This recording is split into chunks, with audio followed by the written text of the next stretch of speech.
अस्सलाम वालेकुम स्टूडेंट्स, आज हम स्टार्ट करेंगे चैप्टर नंबर 18 के review questions. Question number 1 is what is the difference between atomic number and atomic mass number, give a symbolic representation of a nucleoid. So atomic number क्या होता है? Atomic number basically it is the number of protons inside the nucleus, ठीक है। सो nucleus के अंदर जितने भी protons present हैं उनको हम बेसिकली कहते हैं कि ये उनका एटॉमिक नंबर है। अब इसकी सिंबॉलिक रिप्रेजेंटेशन क्या होती है कि हम इसको Z से डिनोट करते हैं, ठीक है। सेकंड हमें कहा गया कि what is atomic mass number. Atomic mass number and atomic mass number is number of protons plus number of neutrons inside the nucleus.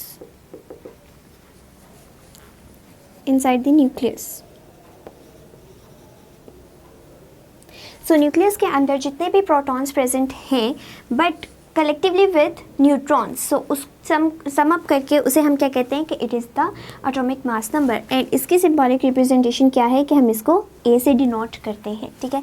अगर हम इसको न्यूक्लियोइड के अकॉर्डिंगली डिनोट करना चाहें तो हमारे पास Z A इस तरह से डिनोट किया जाता है। एंड ये Z क्या शो कर रहा है यहाँ पे कि it is the atomic number, it means ये नंबर ऑफ प्रोटॉन्स है यहाँ पे। एंड ये A जो है it is the atomic mass number, it means collectively number of proton and neutron inside the nucleus. तो ये बेसिक हमारा डिफरेंस है in atomic number and atomic mass number. So ये था question number 1। Now the question number 2 is question number 2 is what do you mean by the term radioactivity and why are some element radioactive but some are not? So radioactivity क्या होता है? radioactivity basically ये एक spontaneous process है जिसके behalf पे radiation emits होती रहती हैं अनस्टेबल न्यूक्लियाई से, ठीक है। सो the process in which radiations are emitted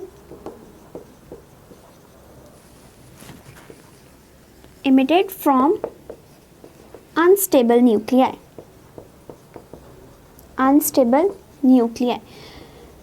so उसको उस स्पॉन्टेनियस प्रोसेस को हम कहते हैं रेडियो एक्टिविटी या नेचुरल रेडियो एक्टिविटी। क्यों? क्योंकि नेचुरली अकरिंग जो एलिमेंट हैं उन्हीं के अंदर से वो जब अनस्टेबल उनके न्यूक्लियाई होते हैं तब वो रेडिएशन एमिट करते हैं, ठीक है। अब वो नेचुरल भी हो सकती है और आर्टिफिशियल भी हो सकती है रेडियो एक्टिविटी, बट क्योंकि अगर हमें सिंपली वर्ड रेडियो एक्टिविटी नज़र आ रहा है तो उसको हम नेचुरल रेडियो एक्टिविटी ही कंसिडर करते हैं। और नेचुरल रेडियो एक्टिविटी क्या होती है कि नेचुरली अकरिंग सब्सटेंस के न्यूक्लियाई जो हैं वो अनस्टेबल होते हैं और ऑल द टाइम वो रेडिएशन एमिट करते रहते हैं। और ऐसे एलिमेंट्स जो नेचुरली रेडियो एक्टिव हैं उन्हें नेचुरल रेडियो एक्टिव एलिमेंट्स कहा जाता है, जबकि इस प्रोसेस को नेचुरल रेडियो एक्टिविटी कहा जाता है। अब सेकेंडली हमसे पूछा गया है कि क्यों ऐसा होता है कि कुछ जो हैं एलिमेंट्स वो रेडिएशन एमिट करते हैं बट कुछ नहीं करते। सो एलिमेंट्स के अंदर ही डिफरेंट तरह के आइटम्स मौजूद होते हैं, यानी उनके आइसोटॉप्स प्रेजेंट होते हैं, ठीक है। एलिमेंट्स के डिफरेंट आइसोटॉप्स होते हैं। आइसोटॉप्स में क्या होता है कि नंबर ऑफ प्रोटॉन सेम रहते हैं बट नंबर ऑफ न्यूट्रॉन जो है वो डिफ़र कर जाते हैं। अब कुछ जो आइसोटॉप्स हैं वो स्टेबल होते हैं, ठीक है, उनके न्यूक्लियाई जो है वो बिल्कुल स्टेबल कंडीशन में होते हैं। बट कुछ ऐसे आइसोटॉप्स हैं कई एलिमेंट्स के जो अनस्टेबल होते हैं, ठीक है। तो अनस्टेबल होने की वजह से वो रेडिएशन एमिट करते हैं। अब ज़रूरी नहीं है कि एक एलिमेंट के तमाम आइसोटॉप्स जो हैं वो अनस्टेबल न्यूक्लियाई ही रखते हों।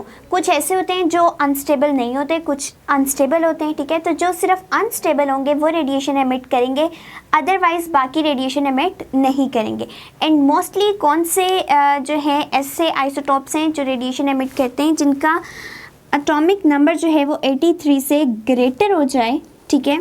83 से ग्रेटर होगा तो वो अनस्टेबल कहलाते हैं एंड अनस्टेबल होने की वजह से वो रेडिएशन एमिट करते हैं। अगर उनका 83 से कम है तो वो स्टेबल होंगे और वो रेडिएशन एमिट नहीं करेंगे। और यही बेसिक हमारी रीज़न है कि कुछ एलिमेंट्स जो हैं, कुछ आइसोटॉप्स रेडिएशंस एमिट करते हैं और कुछ नहीं करते. So question number 3 is how can we make radioactive elements artificially? Describe a suitable example. So हमसे पूछा गया है कि हम किस तरह से artificially prepare कर सकते हैं किसी भी स्टेबल न्यूक्लियाई को. ठीक है, सो हमारे पास क्या होता है कि अगर कोई आइसोटोप स्टेबल है, ठीक है, आइसोटॉप्स हैं हमारे पास, वो स्टेबल कंडीशन में थे, बट हम उन्हें आर्टिफिशियली क्या कर रहे हैं, रेडियो एक्टिव बना रहे हैं. तो रेडियो एक्टिव बनाने के लिए हम क्या करेंगे, उनके ऊपर बम्बार्डमेंट करवा देंगे. ठीक है, बम्बार्डमेंट किस चीज़ की होगी, प्रोटॉन्स वगैरह की, न्यूट्रॉन्स वगैरह की बम्बार्डमेंट होगी. हीलियम की बम्बार्डमेंट से भी जो है वो रेडियो एक्टिव आइसोटॉप्स प्रिपेयर हो जाते हैं. ठीक है, सो यहाँ हम हीलियम ले लेंगे, न्यूट्रॉन ले लेंगे. तो इनकी वजह से क्या होगा कि जब वो स्टेबल आइसोटॉप के ऊपर फॉल करेंगे तो उनको अनस्टेबल न्यूक्लियाई बना देंगे. ठीक है, तो जब वो अनस्टेबल होंगे इट मीन्स वो क्या है, आर्टिफिशियली सिंथेसाइज. सो आर्टिफिशियल सिंथेसाइज में क्या होगा कि अब ये जो आइसोटॉप है पहले वो बिल्कुल स्टेबल था, वो रेडिएशन एमिट नहीं कर रहा था, उन्हें हमने खुद से जो है बम्बार्डमेंट करवा के रेडियो एक्टिव पार्टिकल्स की, रेडिएशंस की, तो उन्हें अनस्टेबल कर दिया. अब उनके अनस्टेबल होने की वजह से क्या हुआ, उनका न्यूक्लियाई अनस्टेबल हुआ. न्यूक्लियाई अनस्टेबल हुआ इट मीन्स उसने रेडिएशंस को एमिट करना शुरू कर दिया. सो क्या होगा कि वो भी एक रेडियो आइसोटॉप बन जाएगा और रेडिएशंस एमिट करता रहेगा. अब अगर हम इसको इक्वेशन के फॉर्म में लिखना चाहें तो हम क्या कह रहे हैं कि हीलियम की बम्बार्डमेंट हम करवा दें, लेट्स सपोज एक स्टेबल एल्यूमिनियम पे 23, 27 एंड 13. ठीक है, अब क्या था, ये एल्यूमिनियम है जो कि बिल्कुल स्टेबल कंडीशन में, हमने क्या करवाया कि उसको हीलियम से उसकी बम्बार्डमेंट करवा दी, हीलियम को उसके ऊपर फॉल करवाया. ठीक है, तो अब क्या होगा कि इसमें चेंजिंग्स आ जाएंगी. वो चेंजिंग क्या करेंगे, अब इसको आर्टिफिशियल रेडियो आइसोटॉप बना देंगी जिसके बिहाफ पे इसमें से भी रेडिएशन एमिट होती रहेंगे. सो हमारे पास जो प्रोड्यूस हुआ वो फॉस्फोरस प्लस नाइट्रोजन. ठीक है, सो इसकी मदद से क्या हुआ कि हीलियम को हमने खुद फॉल करवाया. ठीक है, एंड हीलियम अगर फॉल किया तो उसने भी आगे से न्यूट्रॉन प्रोड्यूस कर दिया. न्यूट्रॉन फर्दर क्या करेगा, किसी और के ऊपर बम्बार्डमेंट करेगा और किसी और को रेडियो आइसोटॉप बना देगा. इसी तरह ये प्रोसेस भी कंटिन्यू रह सकता है. ठीक है, बट इन मोस्ट केसेस इसको कंट्रोल किया जा सकता है. बेसिकली होता क्या है कि जस्ट हम बम्बार्डमेंट करवाते हैं और बम्बार्डमेंट की वजह से उनके स्टेबल न्यूक्लियाई जो हैं अनस्टेबल हो जाते हैं, एंड जैसे कोई अनस्टेबल न्यूक्लियाई होगा वो रेडिएशंस एमिट करना स्टार्ट कर देगा. इस तरह से हम आर्टिफिशियल रेडियो एक्टिव आइसोटॉप्स को प्रिपेयर करते हैं. Next question is 18.4 and 18.4 is what are the three basic radioactive decay process and how do they differ from each other. So क्या होता है प्रोसेस कि किस तरह से हमारे पास ये 3 रेडियो एक्टिव डीके प्रोड्यूस होते हैं. ठीक है, सो बेसिकली अब तक जो हम पढ़ते आ रहे हैं हमने ये डिस्कस किया कि जो नेचुरल रेडियो एक्टिविटी का प्रोसेस होता है, ठीक है, इसमें 3 टाइप्स की एमिशन होती है, या अल्फा पार्टिकल्स की, या बीटा पार्टिकल्स की, या गैमा पार्टिकल्स की. ठीक है, अब अगर हम अल्फा को देखें तो ये है हीलियम. ठीक है, beta is basically electron beam and gamma जो है वो न्यूट्रल होती है. इसको एज इट इज़ गैमा से ही रिप्रेजेंट किया जाता है. ठीक है, अब ये डीके किस तरह से होते हैं कि अगर हम लोग किसी भी न्यूक्लियाइड को ले रहे हैं, ठीक है, यहाँ पे हमने उसका मेंशन कर दिया atomic number and atomic mass number. हम ये बात करें कि ये रेडिएशन एमिट कर रहा है, लेट्स सपोज इसने हीलियम एमिट की. ठीक है, हीलियम एमिट करने की वजह से ये क्या कहलाएगा, ये एक पेरेंट सेल कहलाएगा. ठीक है, इस पेरेंट स्टेबल में जब अनस्टेबल न्यूक्लियाई था तो इस वजह से इसने रेडिएशन एमिट कर दी, हीलियम लेट्स सपोज. ठीक है, हीलियम के साथ इसने एक डॉटर न्यूक्लियाई बनाया. डॉटर न्यूक्लियाई किस तरह से अब फॉर्म होगा कि क्योंकि अब हीलियम एमिट हो चुकी है, 4 and 2 यहाँ पे आ चुके हैं, तो इसमें अब क्या चेंजिंग आएगी, A-4 and Z-2, यानी अब जो पेरेंट न्यूक्लियाइड से डॉटर न्यूक्लियाइड बनेगा उसका एटॉमिक नंबर जो है वो 2 टाइम डिक्रीज कर जाएगा and atomic mass number 4 time decrease कर जाएगा, जिसकी बिहाफ पे जो हमारे पास रेडिएशन एमिट हुई है वो हीलियम एमिट होगी, ठीक है। इसी तरह से अगर हम बीटा पार्टिकल्स को देखें, एक न्यूक्लियाइड ले रहे हैं Z and A, ठीक है। अब हम कहते हैं कि इसमें से बीटा पार्टिकल्स एमिट हुए, यानी इलेक्ट्रॉन एमिशन हो गई 0 and -1, ठीक है। अब ये पेरेंट न्यूक्लियाई था, इसने डॉटर न्यूक्लियाई फॉर्म किया, तो यहाँ पे डॉटर न्यूक्लियाई में यहाँ पे चूँकि 0 है, ठीक है, कोई चेंजिंग नहीं आ रही इसके एटॉमिक मास नंबर में, तो A-0 इक्वल्स टू A, ठीक है।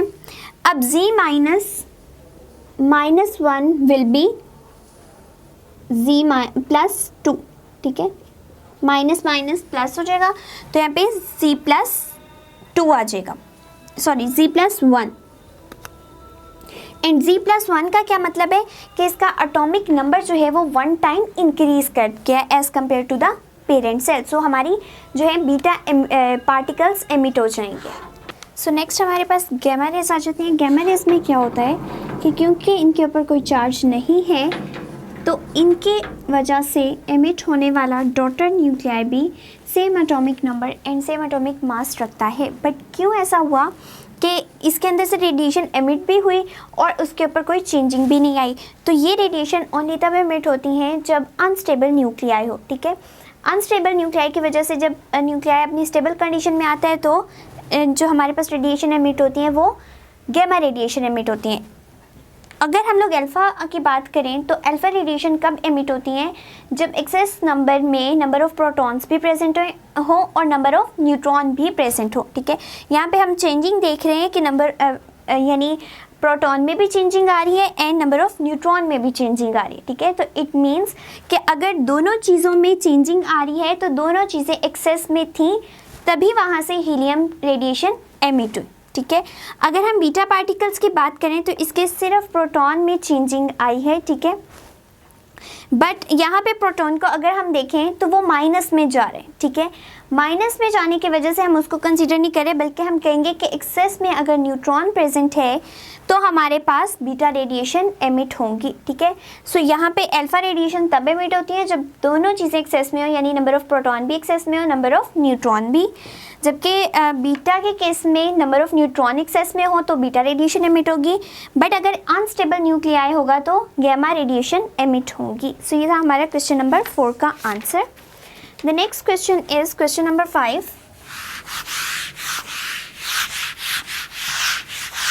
Question number 5 is, write the alpha decay process for PA. Identify the parent and daughter nuclei in this decay. So हम लोगों ने अल्फ़ा डीके के बारे में बताना है। अल्फ़ा डीके क्या होता है बेसिकली? अल्फ़ा में हम लोग रेडिएशंस को डिस्कस करते हैं। रेडिएशंस यानी अल्फ़ा पार्टिकल्स, ठीक है। अल्फ़ा पार्टिकल्स हमारे पास बेसिकली हीलियम है, ठीक है। अब हमने हीलियम के प्रोसेस को बताना है PA में, which is PA234 and 91, 234 and 91। सो अगर हम कह रहे हैं कि यहाँ से रेडिएशन एमिट हो रही है और हीलियम रेडिएशन एमिट हो रही है, तो पहले हम इसका सिंपल वाला जो है रिएक्शन वो डिस्कस कर लेते हैं। यहाँ पे Z, यहाँ पे A with helium 2 and 4, sorry यहाँ पे हीलियम नहीं एमिट होंगे, ठीक है। So helium 4 and 2 with daughter nuclei and Z-2 A-4। So इसमें हमने अब क्या बताना है, इस रिएक्शन से हमें पता चलता है कि जो हमारा ये पेरेंट न्यूक्लियाई है उसमें से अगर हम हीलियम रेडिएशन को एमिट करेंगे तो डॉटर न्यूक्लियाई प्रोड्यूस होगा, ठीक है। और डॉटर न्यूक्लियाई का जो एटॉमिक नंबर है और एटॉमिक मास नंबर है उसमें चेंजिंग आएगी। अब अगर हम लोग इस वाले पे आएँ तो इसमें क्या होगा कि हीलियम रेडिएशन जो है वो एमिट होंगी, ठीक है। हीलियम रेडिएशन के साथ जो हमारे पास नेक्स्ट प्रोड्यूस होगा, लेट्स सपोज हम उसको x लिख लेते हैं, तो 234 माइनस 4 इट विल बी 230, ठीक है। 91 माइनस 2 मीन्स 89। सो अगर हम पीरियोडिक टेबल के अकॉर्डिंग देखें तो ये हमारा एक्टिनम बनता है, एक्टिनम, एंड जो हमारा डॉटर हमारा पेरेंट न्यूक्लियाई होगा दैट विल बी प्रोटेक्टिनम।